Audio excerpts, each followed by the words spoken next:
السلام علیکم ورحمۃ اللہ۔ ان الحمد للہ نحمده ونستعینه ونستغفره ونعوذ باللہ من شرور انفسنا ومن سیئات اعمالنا من يهده الله فلا مضل له ومن يضلل فلا هادي له واشهد ان لا الہ الا اللہ واشهد ان محمدا عبده ورسول۔ ہر قسم کی تعریف اور شکر اللہ رب العزت کے لیے لائق اور زیبا ہے، جو ساری کائنات کا ایک و تنہا خالق، مالک، مربی اور منتظم ہے۔ درود و سلام ہو انبیاء اکرام پر، خصوصاً نبی مکرم رحمت للعالمین امام الانبیاء محمد الرسول اللہ صلی اللہ علیہ وسلم پر اور آپ کے اصحاب پر۔ اللہم صلی علی محمد وعلی آل محمد کما صلیت علی ابراہیم وعلی آل ابراہیم انک حمید مجید۔ اللہم بارک علی محمد وعلی آل محمد کما بارکت علی ابراہیم وعلی آل ابراہیم انک حمید مجید۔ آمین یا رب العالمین۔ معزز سامعین اکرام، انشاءاللہ آج عنکبوت کی آیت نمبر 61 سے کلاس رہے گی۔ اللہ رب العزت سے دعا ہے کہ اللہ رب العزت ہمیں صحیح معنوں میں قرآن مقدس کو سمجھنے، اس پہ غور و فکر کرنے، اس پر ایمان لانے اور عمل کے ساتھ لوگوں تک پہنچانے کی توفیق عطا فرمائے، آمین۔ لفظی ترجمے کے اوپر غور کریں۔ اعوذ باللہ من الشیطان الرجیم، اے اللہ ہم تیری پناہ میں آتے ہیں شیطان سے۔ اے اللہ تو ہمیں شیطان کے مکر و فریب سے بچا لے کہ وہ تیرے کلام سے، تیرے دین سے ہمیں دور کر دے۔ بسم اللہ الرحمن الرحیم، اللہ کے نام کے ساتھ جو بڑا مہربان، بار بار رحم فرمانے والا ہے۔ اس عظیم کام کو کہ ہمارا خالق اور مالک ہم سے کیا خطاب کرتا ہے، ہمارے لیے کیا احکام و مسائل اس نے پہنچائے ہیں، اور ہم سے کیا ہمارا خالق مطالبہ کرتا ہے، کیا کلام کرتا ہے، اس عظیم کام کو ہم اے اللہ تیرے نام سے شروع کرتے ہیں۔ اے اللہ تو ہمیں اس کلام پر ایمان دے دے، اس کلام پر عمل کی توفیق دے دے، اس کلام پہ تدبر کرنے کی توفیق دے دے۔ اے اللہ تو رحمان ہے، ہم پر رحم فرما دے۔ لفظی ترجمے کے اوپر غور کریں۔ وَلَئِن، اور البتہ اگر، سألتہم، پوچھے آپ ان سے، سوال کرے آپ ان سے، کس سے؟ مشرکین سے۔ یہ مکہ کے مشرکین بھی اور قیامت تک آنے والے مشرکین سے آپ یہ سوال کریے۔ وَلَئِن، اور البتہ اگر، سألتہم، پوچھے آپ ان سے، من، کس نے، خلق السماواتی، پیدا کیا آسمان کو، خلق، پیدا کیا، سماواتی، آسمان کو، والارض، اور زمین کو، وسخر، اور کس نے مسخر کیا، شمس، سورج کو، والقمر، اور چاند کو، لَيَقُولُنَّ اللَّهَ، البتہ وہ ضرور کہیں گے اللہ نے۔ اس سے پوچھے زمین آسمان کس نے بنایا اور کس نے اس کو تمہارے کام پہ لگا دیا، سورج اور چاند، وہ ضرور کہیں گے اللہ۔ فَأَنَّا، تو کہاں ہیں، یُؤْفَکُونَ، وہ پھرے جاتے ہیں۔ تو پھر وہ اللہ کو چھوڑ کر کے اپنی ضرورت کو پورا کرنے کے لیے کہاں پھرے جاتے ہیں، کہاں وہ باطل پر ایمان لانے کے لیے کیوں پھرے جاتے ہیں۔ اللہ، اللہ، یبسط، وہ پھیلا دیتا ہے، رزق، رزق کو، لمن یشاء، جس کے لیے وہ چاہتا ہے، من عباد ہی، اپنے بندوں میں سے، ویقدر، اور وہ تنگ کر دیتا ہے، لہو، اس کے لیے، ان اللہ، بے شک اللہ، بکل، ہر شیء، چیز کے، علیم، خوب جاننے والا ہے۔ ولئن، اور البتہ اگر، سألتہم، پوچھے آپ ان سے، پھر سے ان سے سوال کرے مشرکین سے، من، کس نے، نزل، نازل کیا، من السماء، آسمان سے، ماء، پانی، فاحیا، پھر اس نے زندہ کیا، بہی، ساتھ اس کے، ارض، زمین کو، من بعد، بعد، موتہا، اس کی موت کے۔ ان سے آپ سوال کریں کس نے بارش برسایا اور کس نے مردہ زمین کو زندہ کیا، مردہ دانوں کو کس نے زندہ کیا۔ لَيَقُولُنَّ، تو وہ ضرور کہیں گے اللہ، اللہ نے۔ قُلِ الْحَمْدُ، کہہ دیجئے سب تعریف، للہ، اللہ ہی کے لیے ہے، بلکہ اکثرہم، اکثر ان کے، لا یعقلون، وہ نہیں عقل رکھتے، اس کے بعد بھی وہ عقل نہیں رکھتے۔ وما، اور نہیں، ہاذہ، یہ، حیات الدنیا، دنیا کی زندگی، الا، مگر، لہو و لعیب، کھیل اور تماشا ہے، شغل ہے اور کھیل ہے، وَإِنَّ، اور بے شک، دار الآخرت، گھر آخرت کا، لہول، حیوان، البتہ وہ زندگی ہے، مطلب آخرت کی زندگی اصل زندگی ہے، لو، کاش، کانو، ہوتے وہ، یعلمون، وہ علم رکھنے والے۔ فَإِذَا، پھر جب، چلیں تفسیر کی طرف۔ آیت نمبر 61، تفسیر ابن کثیر، جلد نمبر 4، صفحہ نمبر 610۔ یہاں سے توحید ہماری فطرت میں ہے، اس چیز کو ہم دیکھیں گے، اور دوسرا یہ کہ اللہ رب العزت نے کتنے اینگل سے، کتنے زاویے سے اللہ رب العزت نے توحید کو ہمیں سمجھایا ہے۔ پچھلی کلاس میں آیت نمبر 56 میں، اے میرے بندو جو ایمان لائے ہو، بلا شبہ میری زمین بہت وسیع ہے، تم میری ہی عبادت کرو۔ سورہ عنکبوت مکی ہے، اور مکہ کے حالات ہمارے ذہن میں ہونا چاہیے کہ جب نبی کریم صلی اللہ علیہ وسلم نے ایک رب کے طرف دعوت دی کہ سارے باطل معبود کا انکار کر دیں اور صرف ایک رب سے ہونے کا یقین کر لیں کہ دنیا میں کوئی نہ فائدہ پہنچا سکتا ہے نہ نقصان پہنچا سکتا ہے سوائے اللہ سبحانہ و تعالیٰ کے، تو یہ لوگ اس پر بگڑ گئے اور ہر طرح سے ظلم کرنے لگے۔ اس ظلم سے بچنے کا اللہ رب العزت نے انہیں ایک راستہ سجھایا کہ اللہ کی زمین وسیع ہے، اپنے دین کو بچانے کے لیے، اپنی توحید کو بچانے کے لیے، اسلام کو بچانے کے لیے تم یہاں سے نکل جاؤ، یعنی اپنی جان بھی بچا لو اور اپنے اسلام کو بھی بچا لو، ورنہ یہاں رہو گے تو یہ اسی طریقے سے مار مار کر کے تمہیں ختم کر دیں۔ تو صحابہ اکرام جیسے جیسے موقع ملتا تھا وہاں سے نکل جایا کرتے، کبھی حبشہ کی طرف جاتے تھے، کبھی یثرب کی طرف جاتے تھے جس کا نام بعد میں مدینہ پڑا۔ تو ان کے ماحول میں رہ کر کے اور ان کے پریشر میں رہ کر کے تم توحید کے ساتھ سمجھوتا نہیں کر لینا، تم حرام چیزوں کے ساتھ، ان کے رسم رواج کے ساتھ، یعنی دین میں سمجھوتا مت کرو۔ تمہیں پیدا کیا ہی گیا ہے عبادت کے لیے، وما خلقت الجن والانس الا لیعبدون، کہ نہیں پیدا کیا ہم نے انس اور جن کو مگر اس لیے کہ وہ میری عبادت کریں۔ تو یہ پیدائش کے مقصد کو تم نہیں کھونا، اس پیدائش کے مقصد کو بچانے کے لیے اور سر فہرست توحید کو بچانے کے لیے تم مکہ سے ہجرت کر لو۔ اور یہ قیامت تک کے لیے ہے کہ جب ہم اسلام پر اپنے گھر میں رہ کر کے اسلام پر نہیں رہ پا رہے، شرط یہ ہے کہ ہم توحید پر نہیں رہ پا رہے، ہم نماز نہیں پڑھ پا رہے، ہم روزہ حج اور زکوٰۃ نہیں کر پا رہے، تو ہمیں گھر سے نکلنا ہوگا اپنے اسلام کو بچانے کے لیے، کیونکہ مرنے کے بعد یہ ساری باتیں نہیں چلیں گی۔ قبر کے اندر ہمیں سے کوئی ہمیں بچانے والا اور حشر میں ہمیں کوئی بچانے والا نہیں آنے والا ہے۔ تو اللہ سبحانہ وتعالیٰ نے فرمایا، اے میرے بندو جو ایمان لائے ہو، بلا شبہ میری زمین وسیع ہے تو تم میری ہی عبادت کرو، یعنی زمین میں کہیں پر بھی چلے جاؤ لیکن عبادت خبردار ہو جاؤ صرف اللہ ہی کی کرنا ہے۔ اور اس کے تفسیر ہم نے کل پڑھی تھی کہ اللہ رب العزت نے اس میں برکت رکھا ہے اور پچھلے گناہوں کو بھی اللہ رب العزت معاف کر دیتا ہے، اور ایسے لوگوں کے لیے اللہ رب العزت نے وسعت رکھی ہے۔ لیکن جو لوگ کمپرومائز کر لیتے ہیں، جو سمجھوتا کر لیتے ہیں اور شرک کرتے ہوئے اسی گھر میں پڑے رہتے ہیں، تو جب ان کی روح نکلتی ہے تو فرشتے ان کو مار کر کے نکالتے ہیں اور کہتے ہیں اللہ کی زمین کیا وسیع نہیں تھی؟ سورہ آل عمران میں ہم نے پڑھا۔ اور کوئی کیسی بھی زندگی گزار رہا ہے، آخر ایک ایک سانس کم ہو رہی ہے، ایک ایک دن کم ہو رہا ہے، ایک ایک ہفتہ اور مہینہ کم ہو رہا ہے، اور ہر دن ہم موت کے قریب جا رہے ہیں۔ تو اللہ سبحانہ تعالیٰ فرماتا ہے آیت نمبر 57 میں، کل نفس ذائقۃ الموت ثم الیہ ترجعون، اور ہر جان موت کا مزہ چکھنے والا ہے، پھر تم ہماری ہی طرف لوٹائے جاؤ گے۔ تو مر کر کے کہیں اور جانے والے نہیں، ابھی سمجھوتا کر کے اور کیسی بھی زندگی تم گزار دو، لیکن مرنے کے بعد اللہ کے سامنے حاضر ہونا۔ اور جو لوگ ایمان لائے اور انہوں نے نیک عمل کیے، ہم انہیں جنت کے باغات میں ضرور جگہ دیں گے، ان کے نیچے نہریں جاری ہیں اور ان میں ہمیشہ وہ رہیں گے۔ تو ایسی جنت جس کے نیچے نہریں جاری ہیں، وہ ہمیشہ ہمیشہ اس باغات کے اندر، اس جنت کے اندر رہیں گے۔ عمل کرنے والوں کا اجر بہت اچھا ہے، جو عمل کرتے ہیں یعنی عمل کا اجر وہاں ملے گا، وہاں آرزو اور تمناؤں سے ہم جنت میں جانے والے نہیں ہیں۔ آیت نمبر 59، جن لوگوں نے صبر کیا، اب یہ جنت کن کو ملنے والی ہے؟ جن لوگوں نے صبر کیا، یعنی ان کے اوپر حالات آئے، دین پر عمل کرنے کی وجہ سے پریشانیاں آئیں، اور صبر کی 3 اقسام جو کل بتائے گئے تھے کہ معصیت پر صبر، گناہ کا کام کرنے میں لذت ہے لیکن ہم صبر کر رہے ہیں، گناہ سے بچ رہے ہیں، گناہ سے بچنے میں اپنی نفس پر کنٹرول کر رہے ہیں، یہ صبر ہے۔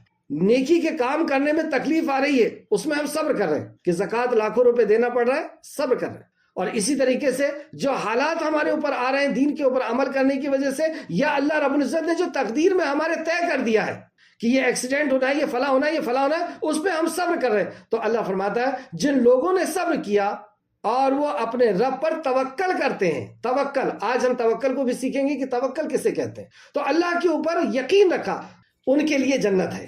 اور کتنی ہی زمین پر چلنے پھرنے والے، اب جب ہجرت کرتا ہے تو اس کے ذہن میں ایک ڈر آتا ہے کہ میں اپنا کاروبار چھوڑ کر کے، اپنی خاندان، اپنا گھر، اپنا شوہر یا اپنی بیوی، یہ چھوڑ کر کے میں جاؤں گا تو مجھے کھانے کے لیے کون دے گا؟ ٹھنڈ اور گرمی میں مجھے کون حفاظت کرے گا؟ اللہ سبحانہ تعالیٰ بتاتا ہے اور کتنی ہی زمین پر چلنے پھرنے والے جاندار ہیں جو اپنا رزق اٹھائے نہیں پھرتے، اللہ انہیں اور تمہیں بھی رزق دیتا ہے، اور وہ خوب سننے والا اور خوب جاننے والا ہے۔ ہر کسی کا رزق اللہ رب العزت کے ذمے ہے، یہ تقدیر ہے۔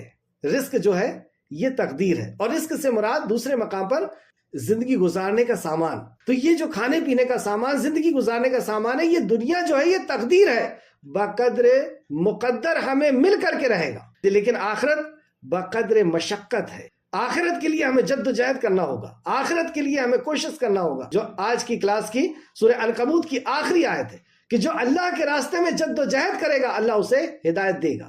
تو آخرت جو ہے وہ جد و جہد سے ملے گی، یہ تقدیر ہے، یہ اللہ رب العزت نے لکھ دیا. ہر کسی مخلوق کا رزق اللہ رب العزت نے اسے لکھ دیا. دوسرے مقام پر دیکھتے ہیں سورہ ہود آیت نمبر 6، اور زمین پہ کوئی چلنے والا نہیں مگر اس کا رزق اللہ ہی پر ہے.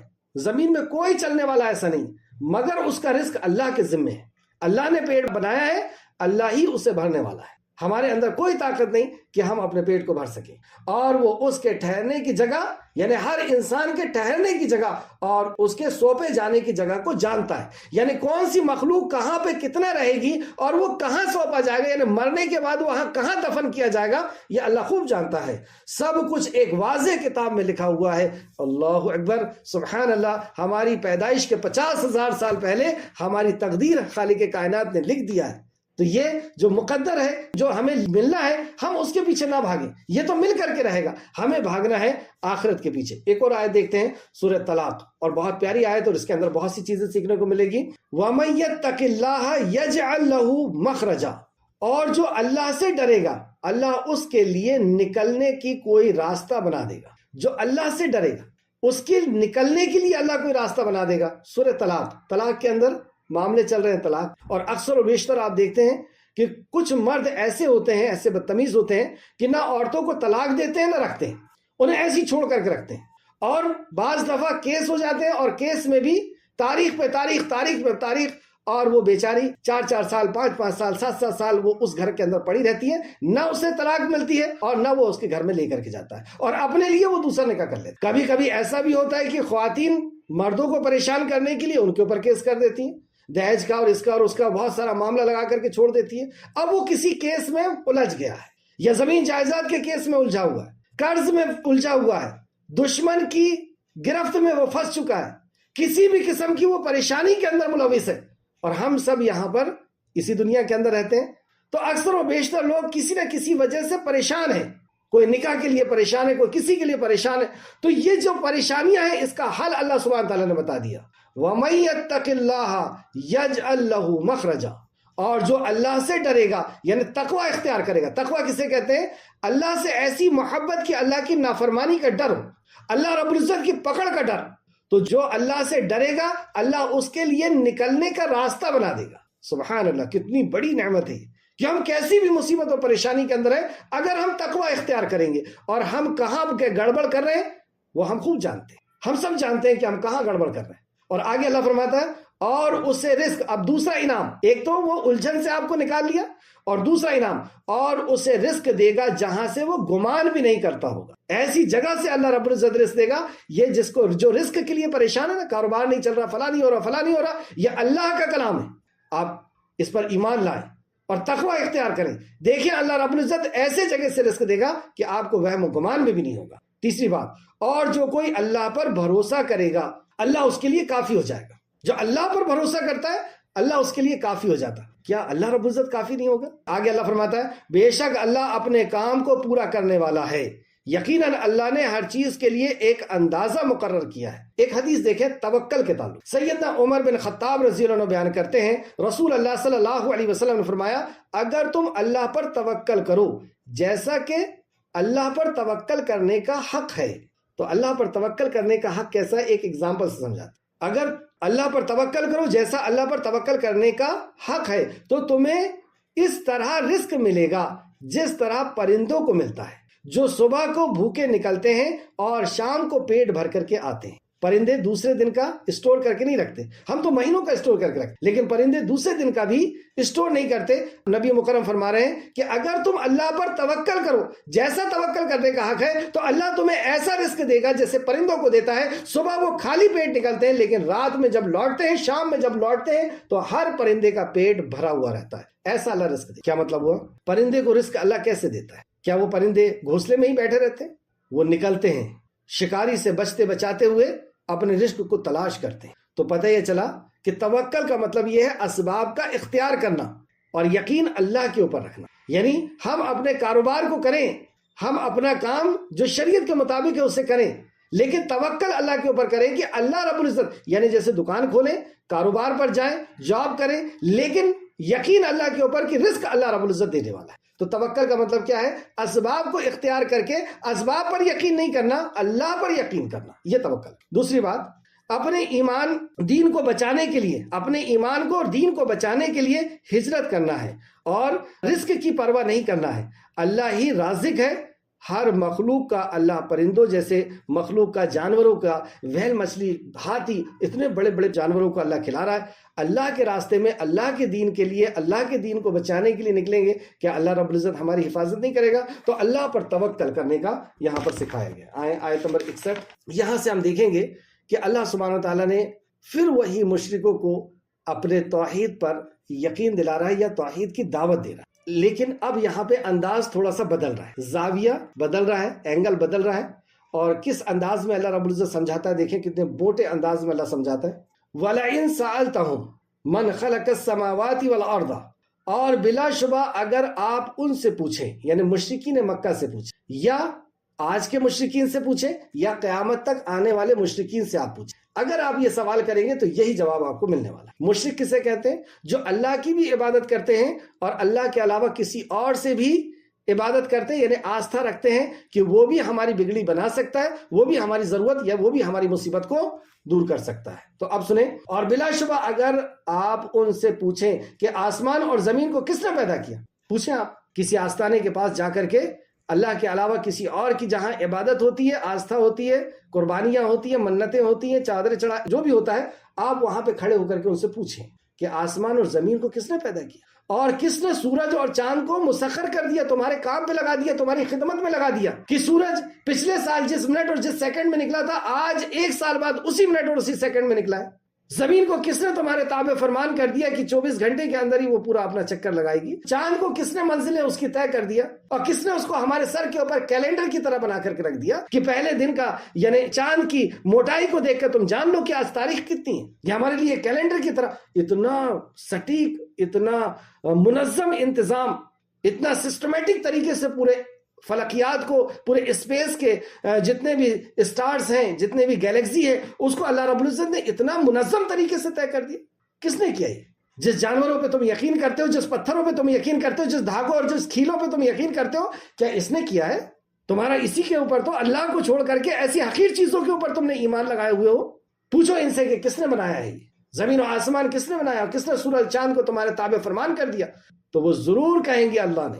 آج بھی آپ پوچھ کے دیکھ لیں، ان کے اندر سے یہ بات نکلے گی، یعنی توحید اللہ سبحانہ تعالیٰ نے پہلے دن سے ہمارے دل کے اندر انبلٹ کر دی ہے، ڈال دی ہے۔ بچہ پیدا ہوتا ہے، فطرت پہ پیدا ہوتا ہے، رسول مکرم صلی اللہ علیہ وسلم فرماتے ہیں، پھر اس کے ماں باپ اسے یہودی، نصرانی یا مجوسی بناتے ہیں، تو وہ فطرت کے اندر یہ چیز ہے، وہ بھلے ہی 10 سے عبادت کرتا ہے، لیکن جب اس سے آپ پوچھیں گے یہ اس کائنات کا بنانے والے کون ہیں، کتنے ہیں، تو وہ ایک کہے گا۔ تو وہی اللہ رب العزت فرماتا ہے، پھر وہ کہاں بہکائے جاتے ہیں جب ان کے اندر سے یہ آواز نکل رہی ہے کہ دنیا کا بنانے والا، برہمانڈ کا بنانے والا برہما ایک ہے، ساری کائنات کا بنانے والا ایک ہے، دنیا کا بنانے اور چلانے والا ایک ہے، پھر کہاں بھٹکے جاتے ہو، کہاں اس سے بہک گئے ہو، کیوں نہیں اس سے اپنی ضرورت کے لیے اس کے پاس جاتے ہو؟ اس کے علاوہ تمہیں کوئی دینے والا نہیں۔ یہ سب اندھ وشواس ہے، کہیں سے کچھ نہیں ہو سکتا، کوئی دھاگے، کوئی پلیتے، کوئی تعویذ کچھ نہیں کر سکتی۔ کرنے والی ذات، کیوں اپنے آپ کو ہلاک کر رہے ہو؟ ہم سب کمزور پیدا کیے گئے، ہم سب کو روزانہ کسی نہ کسی چیز کی ضرورت ہے، اور وہ ضرورت صرف اور صرف اللہ رب العزت کے پاس سے پوری ہو سکتی ہے۔ انسان کس قدر پریشان ہے اپنی ضرورتوں کو لے کر کے، کہیں بھٹک رہا ہے، کہیں بے عزت ہو رہا ہے، ذلیل ہو رہا ہے، یہ ذلت ہے۔ مخلوق کے سامنے سر ٹیکنا یہ ذلت ہے، اور ساری کائنات کے خالق اور مالک کے سامنے ہاتھ پھیلانا، اس کے سامنے سر جھکانا، یہ عزت ہے۔ کبھی آپ کو اللہ رب العزت کی بارگاہ میں ہاتھ اٹھانے میں شرم محسوس نہیں ہوگی؟ اگر آپ وہاں رو لیں اس کی بارگاہ میں جا کر کے، آپ دیکھیں کچھ ملے نہ ملے، آپ کا دل جو ہے وہ مطمئن ہو جائے گا، سکون و اطمینان ضرور مل جائے گا۔ اس کی بارگاہ میں جب آپ سر رکھیں گے، کسی اور رئیس کے آدمی کے سامنے آپ سر رکھ دیں، کسی رئیس آپ سے آدمی سے مانگے آپ، اگر وہ دے بھی دے گا تو ساتھ میں بے عزتی بھی ملے گی، لیکن اللہ رب العزت کی بارگاہ میں عزت۔ اللہ اکبر، کہاں بہکائے جا رہے ہو؟ کتنا پیارا انداز اللہ فرماتا ہے، فَإِنَّا یوفقون، کہاں بہکائے جا رہے ہو، کہاں جاتے ہو تم اللہ رب العزت کو چھوڑ کے، اپنے خالق اور مالک کو چھوڑ کر کے، جس نے حقیر نطفے سے تمہیں نوازا، اسے چھوڑ کے تم کہاں جاتے ہو؟ دوسرا آگے دیکھیں آپ، اور اللہ اپنے بندوں میں سے جس کے لیے چاہتا ہے رزق کشادہ کر دیتا ہے، اور کسی کے لیے تنگ کر دیتا ہے۔ بلا شبہ اللہ ہر چیز کو خوب جاننے والا ہے۔ تو رزق یعنی زندگی گزارنے کا سامان یا کھانے پینے کا بھی آپ اگر سمجھ لیں تو یہ نعمتوں کی نسبت اللہ رب العزت نے اپنے طرف کی۔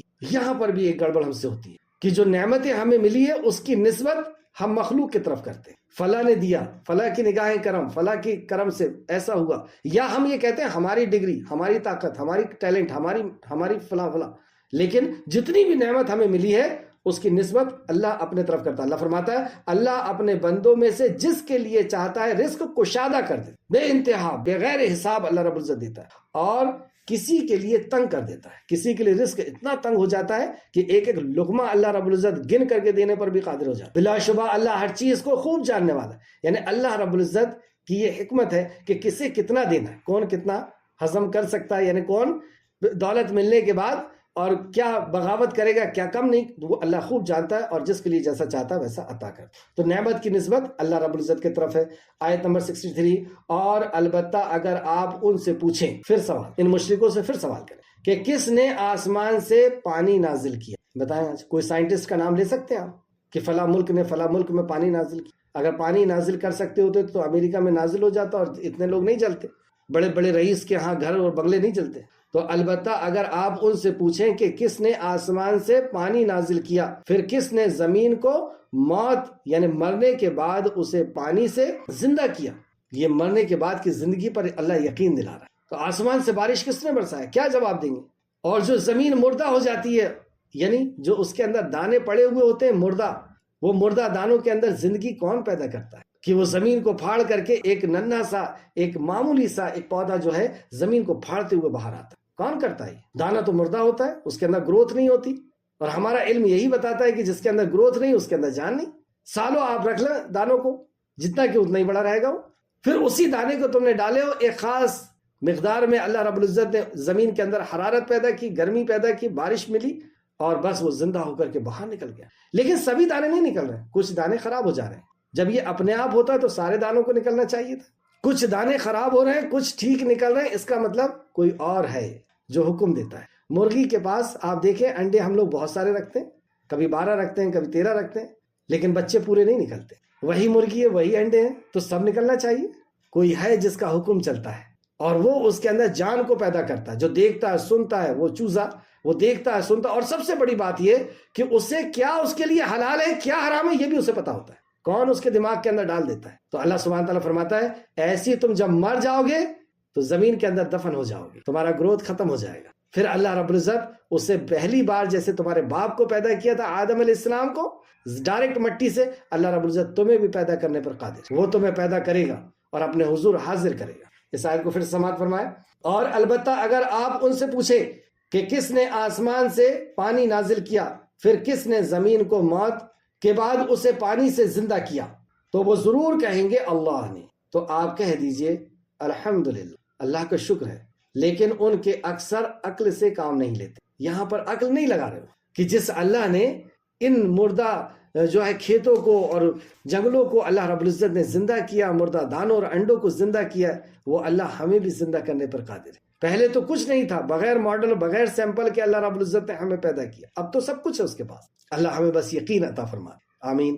کیونکہ مرنے کا یقین اگر ہو جائے، جس انسان کو موت کا ہی یقین ہو جائے، اسے کسی نصیحت کی ضرورت نہیں، اور جسے مرنے کے بعد کی زندگی کا یقین ہو جائے، اس کی زندگی کا انداز ہی بدل جاتا ہے۔ اسے دیکھ کر کے لگتا ہے کہ ہاں اسے یقین ہے کہ یہ دنیا کھیل اور تماشا ہے، جیسے اللہ سبحانہ تعالیٰ یہاں پہ فرماتا ہے وَمَا هَذِهِ الْحَيَاةُ الدُّنْيَا إِلَّا لَهْوٌ وَلَعِبٌ، اور یہ دنیا کی زندگی ایک کھیل اور تماشے کے سوا کچھ نہیں۔ جس نے اس دنیا کو بنایا ہے وہ بتا رہا ہے کہ یہ دنیا کی زندگی کھیل اور تماشے کے سوا کچھ نہیں۔ اس سے بہتر اور کون بتا سکتا؟ ہم نے اس دنیا کی زندگی کو سب کچھ سمجھ رکھا ہے، اس کے گھروں کو بنانے میں، اس کی عزت کو بنانے میں، اور یہاں کی زندگی کے اوپر ہی ہم اتنا مر مٹے ہیں کہ ہمیں کچھ نہیں سمجھ میں آتا، اور بنانے والا بتا رہا ہے یہ کھیل اور تماشے کے سوا کچھ نہیں ہے۔ دوسرے مقام پہ اللہ فرماتا ہے دنیا کا سامان آخرت کے مقابلے میں قلیل ہے، بہت تھوڑا ہے۔ دنیا کو جو سامان اللہ رب العزت نے دیا ہے، دنیا کی جو زندگی تمہیں دیا ہے، بہت تھوڑی، بہت قلیل دیا ہے اللہ رب العزت۔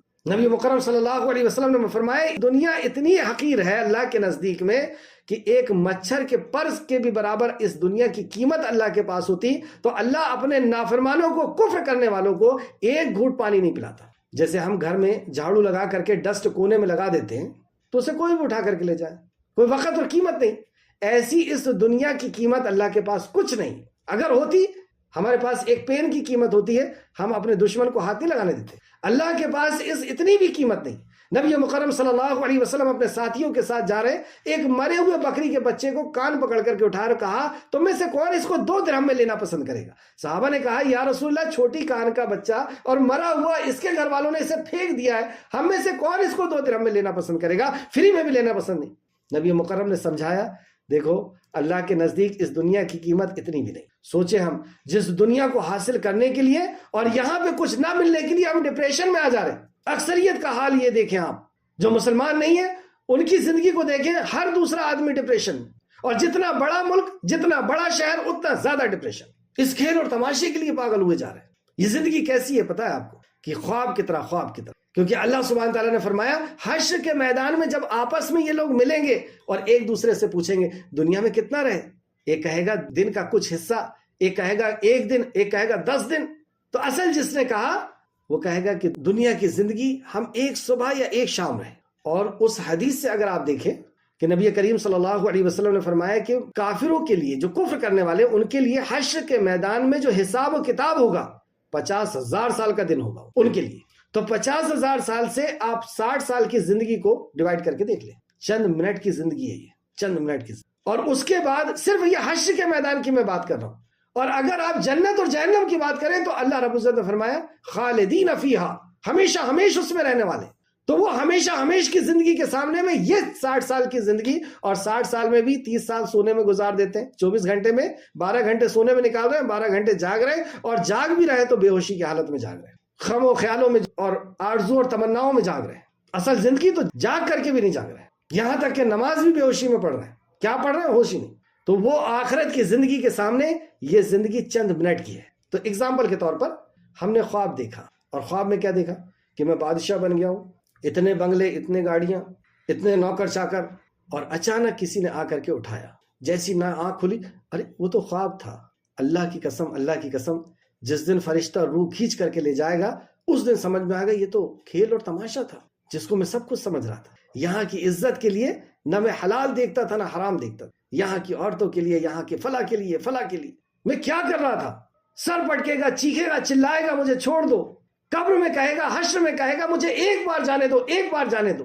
بار بار اللہ سبحانہ تعالیٰ نے خبر دی ہے کہ تم دیکھو جہنم میں جانے کے بعد بھی کہے گا فلانا خلیلا، کاش میں نے فلانے کو دوست نہ بنایا ہوتا، مجھے ایک بار دنیا میں جانے دو، اب میں نیک لوگوں کے ساتھ رہوں گا، ایک بار جانے دو، ایمان لے کر کے آؤں گا، ایک بار جانے دو، میں جو ہے نیک اور کام کر کے آؤں گا، آنے کا موقع ملے گا۔ اب خواب ٹوٹ گیا، اب خواب میں واپس کیسے جائے گا؟ اللہ یقین دے دے، اللہ آخرت کا یقین دے دے ہمیں۔ وہ زندگی وہاں جا کر کے سوائے پچھتانے کے اور کچھ نہیں ملنا، اب وہاں سے لوٹنا نہیں، اب وہاں سے واپسی نہیں۔ اس تماشے کی زندگی کو ہم نے سب کچھ سمجھ رکھا ہے۔ ایک بچہ صبح نکلتا ہے اور ریت میں گھر بناتا ہے، باؤنڈری بناتا ہے، اور جب لوٹ کر کے گھر آتا ہے تو یا تو اسے توڑ کر کے آتا ہے یا چھوڑ کر کے خالی ہاتھ آ جاتا ہے۔ اسی طریقے سے ہمیں خالی ہاتھ اپنے رب کی طرف جانا ہوگا۔ یہاں کتنے ہی اچھے بنگلے بنا لے، یا تو اسے توڑ کر کے جانا ہوگا، بیماری میں سب بک جاتا ہے، یا پھر اسے چھوڑ کر کے جانا۔ اللہ سبحانہ تعالیٰ فرماتا ہے یہ دنیا کی زندگی لاہو لیب ہے، کہاں الجھے ہوئے ہو تم۔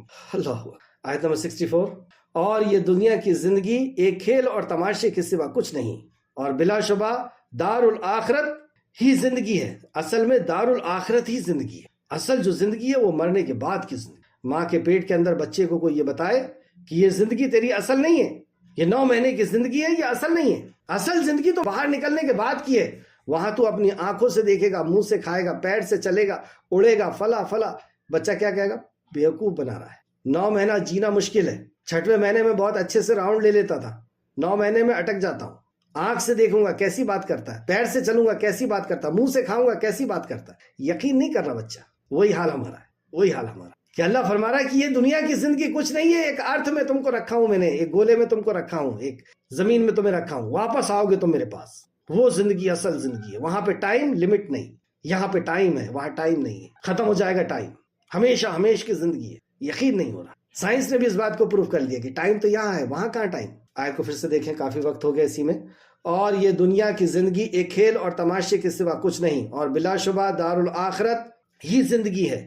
کاش لوگ جانتے ہوتے. کتنا پیارا جملہ اللہ رب العزت فرما، کتنی محبت کرتا اللہ کہ کاش لوگ جانتے ہو، کاش کہ ہم لوگوں کو بتا دیں، کاش لوگوں تک ہم یہ بات کو پہنچا دیں، کاش لوگ جانتے ہوتے. سبحان اللہ. یا اللہ ہمیں یقین دے دے. یہ کھیل اور تماشے کے لیے، اور کھیل اور تماشے کو ہم صحیح کرنے کے لیے ڈپریشن میں آ جا رہے ہیں، غم میں. اللہ. چلیں آگے آیت نمبر 65. پھر جب وہ مشرکین کشتی میں سوار ہوتے ہیں، پھر دیکھیں، پھر مشرکین کو سمجھا رہا ہے. پھر ہمیں اللہ رب العزت سارے باطل معبود سے نکال کر کے ایک اللہ پہ لے کر کے آ رہا ہے، ایکاگر کر رہا ہے، سب طرف سے ملا کر کے ایک اللہ پہ لے کے آ رہا ہے، حنیف بنا رہا ہے، حنیف. پھر جب وہ مشرکین کشتی میں سوار ہوتے ہیں تو وہ اطاعت و فرما برداری سے اس اللہ کے لیے خالص کرتے ہوئے اللہ کو پکارتے ہیں.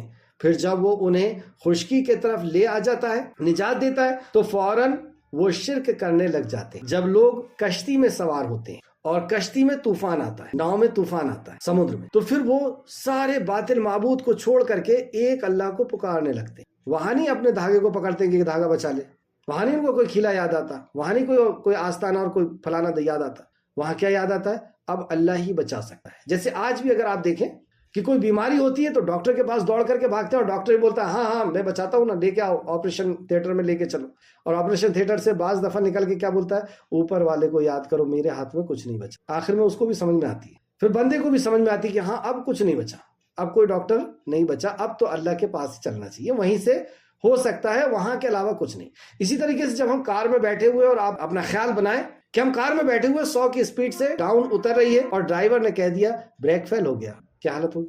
کون یاد آئے گا اس ٹائم؟ ایسے وقت میں صرف اللہ یاد. دوسرے مقام پر بھی اللہ سبحانہ تعالیٰ نے فرمایا سورہ بنی اسرائیل سورہ اسراء آیت نمبر 67، اور جب تم کو دریا میں یعنی سمندر میں تکلیف پہنچتی ہے، یعنی بھنور آتا ہے، تو جن کو تم پکارتے تھے سب اس کے سوا گم ہو جاتے ہیں. پھر جب وہ تمہیں یعنی اللہ کے سوا سب گم ہو جاتے ہیں، پھر تمہیں کوئی یاد نہیں آتا. جب ایسی بڑی مصیبت میں پھنستے ہو تو وہ اصل میں جو ان بلڈ ہے کہ ایک خالق ہے، وہی مالک ہے، وہ تمہیں یاد آ جاتا. پھر جب وہ تمہیں بچا لے جاتا ہے تو تم اعراض کرتے ہوئے نکل جاتے ہو، مطلب تم انکار کر دیتے ہو. یعنی جب اللہ اس مصیبت سے تمہیں بچاتا ہے تو تم فوراً کہتے ہو فلاں نے بچایا، فلاں نے بچایا. جیسے موت آئی تو اللہ نے دیا، اور بچ گئے تو فلاں نے بچایا. اس طریقے سے سورہ لقمان آیت نمبر 32 کے اندر بھی ہے ایک مشہور واقعہ.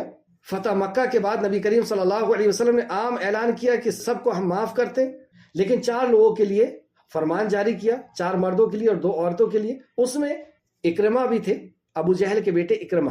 تو اکرمہ کو بھی فرمان جاری ہو گیا تو یہ بھاگے نکلے وہاں، اور نکل کر کے بحر احمر کے قریب پہنچے، اور وہاں سے ایک ناؤ میں بیٹھ کر کے اور بھاگنے لگے. ناؤ کچھ دور تک گئی اور طوفان آ گیا. جیسی طوفان آیا تو ملا نے اور جو لوگ بیٹھے ہوئے تھے وہ سب مل کر کے کہتے ہیں اب کوئی اور نہیں بچا سکتا سوائے اللہ کے. تو اکرمہ کہتے ہیں یہی تو محمد کہتا ہے صلی اللہ علیہ وسلم کہ کوئی تمہاری بگڑی نہیں بنا سکتا، تو کوئی تمہیں مصیبت سے نہیں بچا سکتا سوائے اللہ کے. اور آج یہ بھی یہی کہتے ہیں. اور کیا کہتے ہیں وہاں کے لوگ آپس میں بیٹھ کر کے؟ سوائے اللہ کے اور کوئی نہیں بچا سکتا، نہ لات عزا نہ منات اور جتنے بھی خانہ کعبہ کے اندر کوئی نہیں بچا سکتا. بچائے گا آج صرف اور صرف اللہ. اسے پکار لو سچے من سے، اس ایک مالک کو پکار لو سچے من سے. سمجھ رہے ہیں آپ بات؟ تو اکرمہ کو سمجھ میں آ گئی، اور وہ کہتے ہیں کہ جو اس سمندر میں پانی میں بچا سکتا ہے وہی خشکی میں بھی بچائے گا. مجھے واپس جانا ہوگا، اور عہد کرتے ہیں کہ اللہ اگر میں بچ گیا اور تو مجھے بچا لے، میں واپس جا کر کے محمد صلی اللہ علیہ وسلم کے ہاتھ کے اوپر بیعت کروں گا، یعنی اسلام قبول کروں. اللہ رب العزت نے بچا لیا، دوڑتے بھاگتے ہوئے آئے اور پھر دائرے اسلام کے اندر آ گئے. تو جب تمہیں مصیبت آتی ہے پھر اللہ رب العزت سمجھا رہا ہے کہ دیکھو تم اللہ سے تمہارا ناطہ ٹوٹا نہیں ہے، ختم نہیں ہوا، تم جانتے ہو اس کو، لیکن تم یہ شرک کر کے اللہ سے اپنے ناطے کو توڑ رہے ہو. اللہ کے غضب اور اللہ کے غصے کو تم مول دے رہے ہو، کیونکہ اللہ نے فرما دیا کہ ان الشرک لظلم عظیم، شرک ظلم ہے، سب سے بڑا ظلم ہے. اور دوسرے مقام فرمایا کہ اللہ شرک کو معاف نہیں کرے گا، شرک کے علاوہ جس گناہ کو چاہے گا معاف کر دے گا. آیت نمبر 66، تاکہ وہ اس نعمت کا ناشکری کریں جو ہم نے انہیں دیا ہے. ہاں تو دیکھیں، اب بھنور میں ہم پھنس گئے تھے، کوئی مصیبت میں. ہم سب دیکھیں، ہم کہیں نہ کہیں زندگی میں کہیں نہ کہیں الجھے تھے. کبھی کسی ایکسیڈنٹ سے بچیں، کسی بیماری سے بچیں، کسی کیس سے بچیں، کسی فلاح سے بچیں، کوئی بہت بڑی مصیبت میں پھنس گئے تھے. پھر ہم نے پکارا تھا اللہ، کبھی تہجد پڑھ رہے تھے، کبھی چلتے ہوئے لا الہ الا انت سبحانک انی کنت من الظالمین، کبھی لیٹے ہوئے، کبھی بیٹھے ہوئے. اب جیسی ہمیں بچایا اللہ سبحانہ تعالیٰ نے، ہم کیا بولتے ہیں؟ وہ میں نے ایسا کیا تھا اس لیے بچ گیا، وہ میرا ٹیلنٹ تھا، وہ میری سمجھداری تھی. کار بچ گئی تو کہتے ہیں ڈرائیور سمجھدار تھا, وہ پیڑ آ گیا اس لیے بچ گئے, بھول گئے, فوراً بھول گئے کہ ہم نے کسی سے پکارا تھا اور اس نے ہمیں بچایا ہے, اسباب کے اوپر فوراً یقین لے آئے.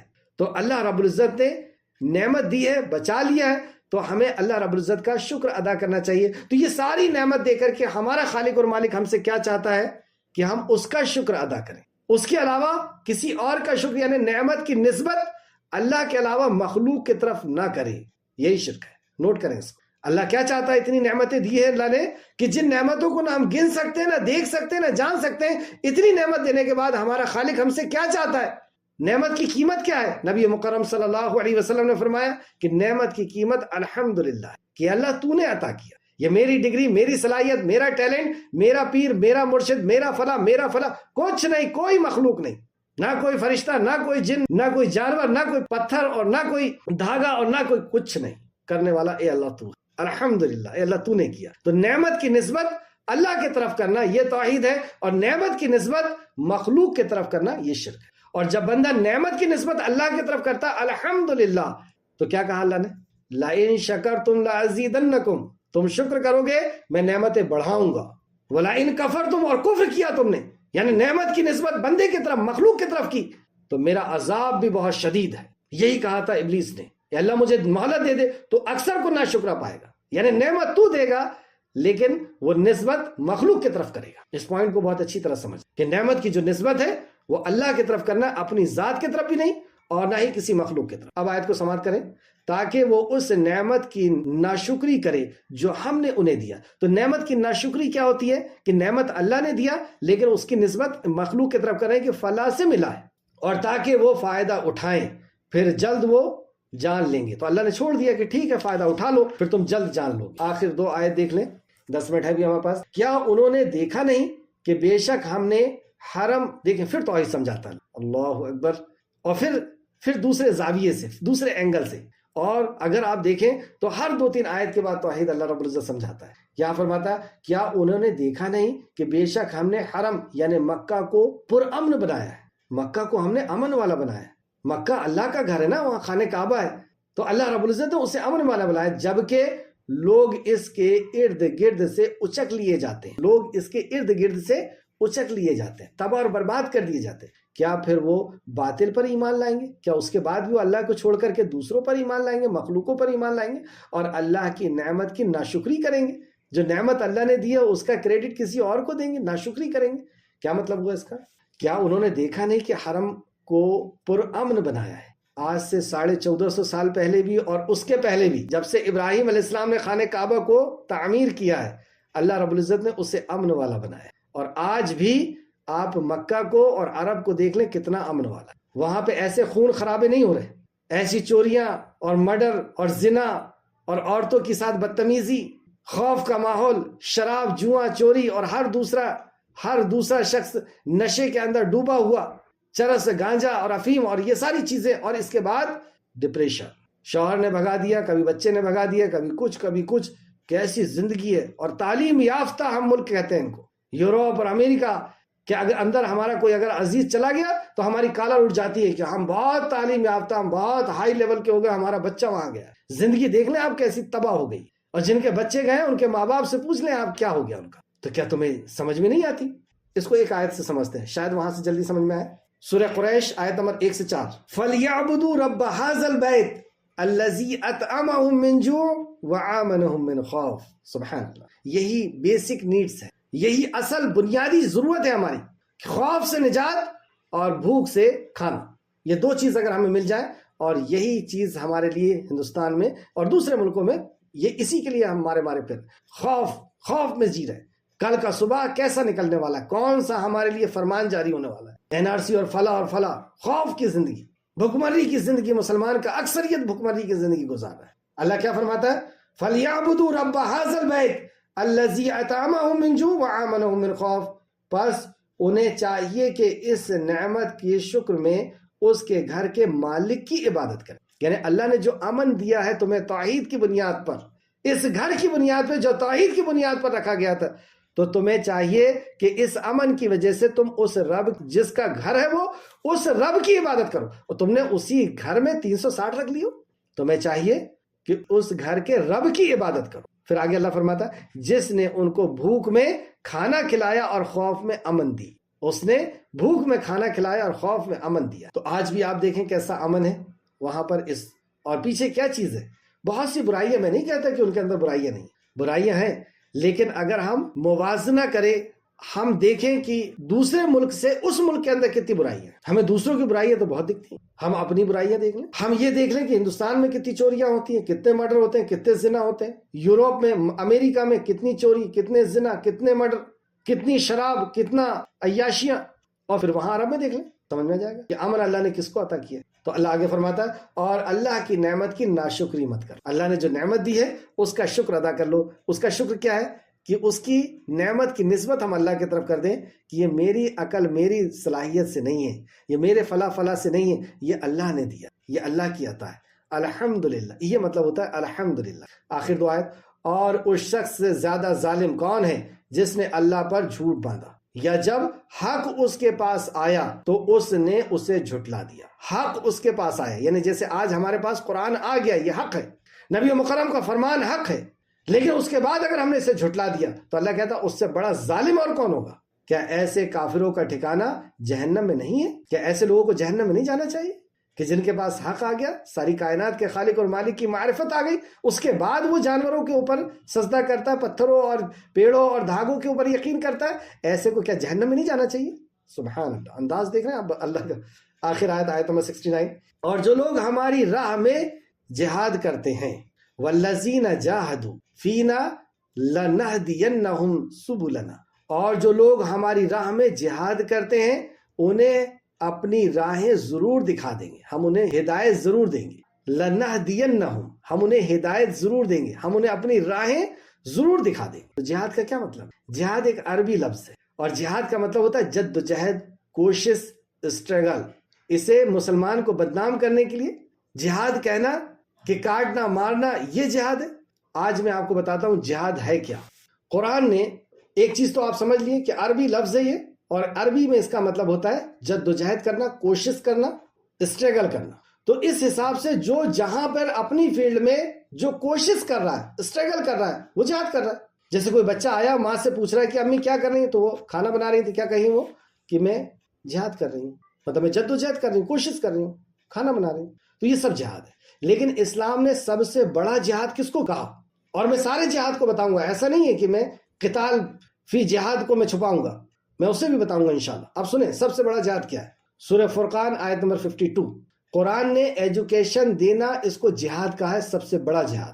پھر سے سنیں، اللہ رب العزت نے ایجوکیشن دینا، ایجوکیٹ کرنا، شکشت کرنا، اسے سب سے بڑا جہاد کہا ہے۔ اللہ فرماتا ہے سورہ فرقان، اور مکی صورت ہے اور مکہ کے اندر کوئی جنگ نہیں ہوئی تھی، تو مکہ کے اندر 52 نمبر آیت سورہ فرقان، فَلَا تُطِعِ الْكَافِرِينَ وَجَاهِدْهُمْ بِهِ جِهَادًا كَبِيرًا، فَلَا تُطِعِ الْكَافِرِينَ وَجَاهِدْهُمْ بِهِ جِهَادًا كَبِيرًا۔ اے نبی مکرم، ان انکار کرنے والوں کو کتنا ہی برا لگے، اس قرآن کے ساتھ ایک جہاد کیجئے، اور جہادن کبیرہ، یہی بڑا جہاد ہے۔ اس قرآن کو لوگوں تک پہنچانے کے لیے، لوگوں کو لٹریٹ کرنے کے لیے، لوگوں کو قرآن سے تعلیم یافتہ کرنے کے لیے کہ ماں کے ساتھ کیسے رہنا ہے، پڑوسی کے ساتھ کیسے رہنا ہے، بزنس کیسے کرنا ہے، کیا تمہارے لیے حرام ہے، کیا تمہارے لیے حلال ہے، یہ بتا دو، یہ لٹریٹ کر دینا، یہ سب سے بڑا جہاد ہے۔ یہ ہے اسلام۔ اور سنیں، نبی مکرم صلی اللہ علیہ وسلم نے فرمایا لٹریٹ کرنا لوگوں کو، عام لوگوں کو تو آپ نے پہنچا دیا قرآن، لیکن اگر آپ بادشاہ تک قرآن پہنچا دیتے ہو تو یہ سب سے بڑا جہاد ہوگا۔ نبی مکرم صلی اللہ علیہ وسلم نے فرمایا سب سے افضل جہاد ظالم بادشاہ کے سامنے انصاف کی بات کرنا ہے۔ انصاف کیا ہے؟ یہی ہے اللہ کا کلام اور نبی کا فرمان، اس کے علاوہ اور انصاف اور کہاں ہوگا؟ ایک بدتمیز آ کے نبی مکرم صلی اللہ علیہ وسلم سے کہتا ہے کہ آپ انصاف کیجئے، آپ صلی اللہ علیہ وسلم نے فرمایا میں انصاف نہیں کروں گا تو اور کون انصاف کرے گا؟ پھر آپ نے فرمایا کہ اس کی نسل سے ہی ایسے لوگ نکلیں گے۔ خیر وہ ایک الگ موضوع ہے۔ تو قرآن کو لوگوں تک یا بادشاہ تک حق بات پہنچا دینا، نبی مکرم نے فرمایا سب سے بڑا جہاد۔ جو حدیث ہے ابو داؤد کی حدیث تھی، حدیث نمبر 4344۔ اور سنیں تیسرا جہاد، رسول اللہ صلی اللہ علیہ وسلم نے فرمایا حج ہر کمزور کا جہاد ہے، حج ہر کمزور کا جہاد ہے، یہ بھی جہاد۔ ابن ماجہ کی حدیث ہے اور حدیث صحیح ہے۔ چوتھا جہاد، ماں باپ کی خدمت کو بھی جہاد کہا، ماں باپ کی خدمت کو بھی رسول مکرم صلی اللہ علیہ وسلم نے جہاد کہا، اور یہ بخاری شریف کی حدیث ہے۔ بخاری شریف حدیث نمبر 5972، 5972، پانچواں جہاد۔ رسول اللہ صلی اللہ علیہ وسلم نے فرمایا سب سے افضل جہاد یہ ہے کہ آدمی اپنے آپ سے، اپنی خواہشات سے جہاد کرے، اپنی نفس سے جہاد کرے۔ نفس چاہ رہی ہے کہ وہ شراب پی، نفس چاہ رہی ہے کہ وہ فلاں مرد سے بات کرے، نفس چاہ رہی ہے کہ فلاں عورت سے بات کرے، نفس چاہ رہی ہے کہ چوری کر لے، ڈاکہ ڈال دے، نفس چاہ رہی ہے، لیکن وہ نفس کو کنٹرول کر رہا ہے، یہ سب سے بڑا جہاد۔ اور سنیں آپ، میں نے افضل جہاد بھی بتا دیا، بڑا جہاد بھی بتا دیا۔ چھٹواں جہاد، شانتی کو قائم کرنے، ظلم کو روکنے کے لیے مسلمان کے حاکم کے حکم پر لڑنا بھی جہاد ہے، جس کو دھرم یدھ کہتے ہیں، جنگ کہتے ہیں۔ جو لوگ ظلم کرتے ہیں، کرائم کرتے ہیں، ان کو کسی دھرم سے جوڑنا یہ بہت غلط۔ تو خلاصہ یہ ہوا، خلاصہ کیا ہوا اس آیت کا؟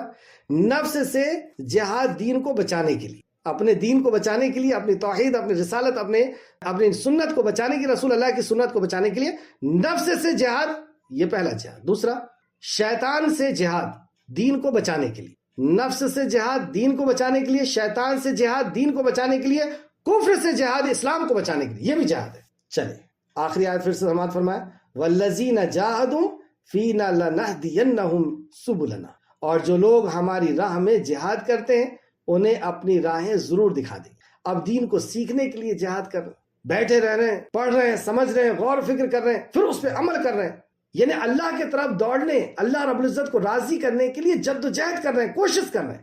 اللہ فرماتا ہم انہیں ضرور ہدایت دیں۔ اب یہ مسئلہ بھی حل ہو گیا کہ اللہ ہدایت کسے دیتا ہے۔